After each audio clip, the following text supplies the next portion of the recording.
Muito bom, professor Robson. Então, na sessão anterior, a gente estava falando sobre a questão da coesão interpessoal, depois que vinha a questão da necessidade, do interesse. O senhor falou que a gente chega num nível mais envolvente, digamos assim, né, que está relacionado com o engajamento e o significado. Aí eu fico me perguntando se nossos alunos, ou quando nossos alunos, né, vão se sentir engajados ou vão sentir que o que eles fazem tem significado para a vida deles. A gente pode perguntar assim? Pode pensar dessa maneira? Pode sim. Gostaria só de começar dizendo o seguinte, mas isso é uma percepção minha. Então vamos lá. Me preocupa um pouco quando a gente fala a palavra depois de, né? Depois.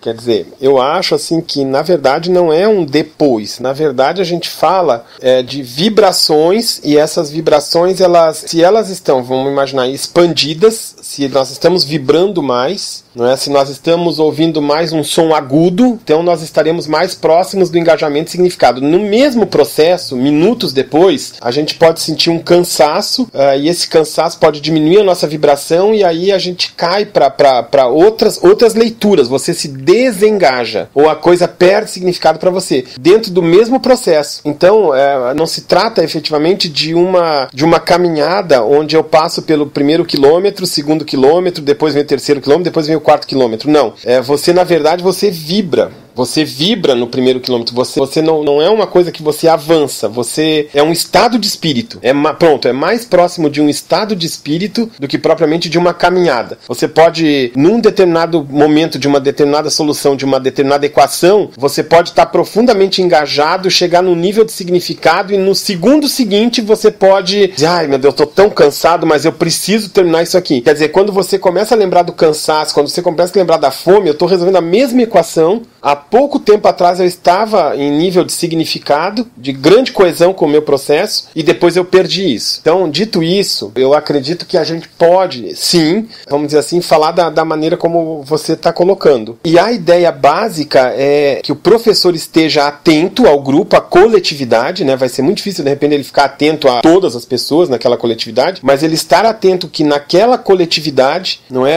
essas manifestações todas, vamos dizer assim, de engajamento, de significado, estão acontecendo. E se porventura ele perceber dentro da sala de aula que algumas pessoas não estão com esse processo de engajamento, então que ele busque posturas didático-metodológicas, ele busque, sei lá, conhecimentos baseados em teoria de grupos, conhecimentos baseados em teorias motivacionais para tentar trazer a aula de novo para aquilo, ou então que ele respeite que a aula teve uma baixa de energia intensa e que faltando de repente 10 minutos para a aula terminar, ele é obrigado a dizer assim, pessoal, vamos guardar as coisas, por hoje deu, tá certo? Vamos só conversar esses 10 minutos aqui agora? Como é que vocês se sentiram? O que vocês acharam? Quer dizer, eu não preciso ir até os 50 minutos de aula para forçar a barra do fechamento de uma determinada circunstância. Você percebe que a energia da turma, que essa subjetividade da turma, vamos dizer assim, se rompeu. Então isso é que a gente pede, vamos dizer assim, quando a gente trabalha com a coesão interpessoal, né? Que a gente perceba o momento. Professor, mas fazer isso é muito complexo, porque veja só, se a gente trabalha com uma turma de 30 e 40 alunos, cada um pode estar num nível de engajamento, de significado para si mesmo. Ou então a gente pode ter pequenos grupos dentro dessa quantidade de alunos que estão em níveis diferentes. Como é que o professor pode dar conta disso? É porque quando o professor ele olha a coletividade, né, e foi esse o termo que eu usei, ele vai tentar perceber isso na coletividade. Por isso que eu disse, é muito difícil de ele perceber isso numa turma com 30 alunos. Isso a gente sabe, não é? Que é difícil. Então,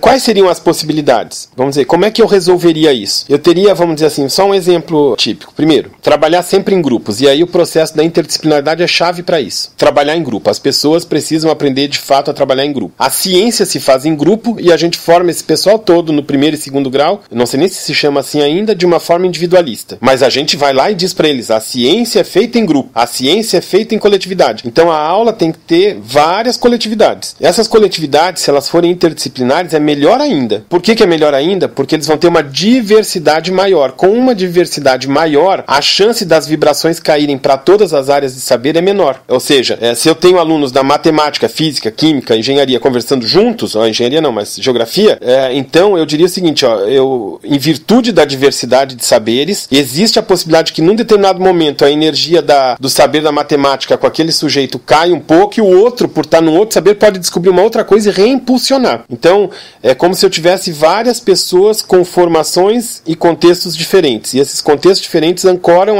os níveis altos de coesão dos outros. Primeira coisa. Por isso a gente juntou o estudo da coesão interpessoal com a ideia de comunidade. Bom, tá certo. Feito isso, eu separo a turma em pequenos grupos. Se eu perceber que nesses pequenos grupos, ou então eu estabeleço assim, os coordenadores de cada um dos grupos, eles são mais próximos, vamos dizer assim, do entendimento do grupo do que eu como professor. Então eu pergunto pra esse cara. Digo, todo mundo aí no grupo tá firme na paçoca? Não, o fulano tá muito quieto. Vamos conversar com esse fulano que tá muito quieto. Por que ele tá quieto? O que está acontecendo? É uma coisa de momento? Sei lá, atropelaram o cachorro dele, por isso ele está quieto? Né? Pode ser uma coisa que não tenha nada a ver com a aula. Ele está sem paciência naquele dia, como a gente às vezes está sem paciência. Então, o que se quer não é solucionar os problemas de engajamento e significado full time.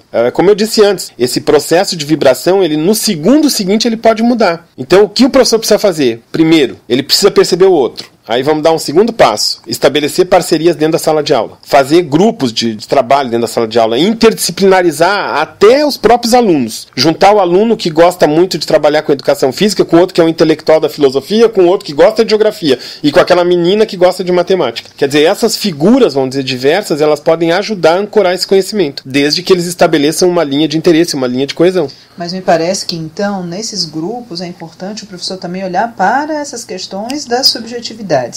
E aí ver quem é que tá mais quieto, quem é que tá fazendo bagunça, quem é que tá fazendo outras coisas que não tem a ver ou que tem a ver com aquilo que está sendo proposto. E aí, é isso mesmo? Isso, e aí interrompe o processo de conhecimento, aquele processo conteudístico, e vá conversar sobre esse problema. Esse problema que está levando ele a uma falta de engajamento. O que está acontecendo? Porque nós nos prendemos na ideia de conhecimento e a gente começa a não considerar o sujeito.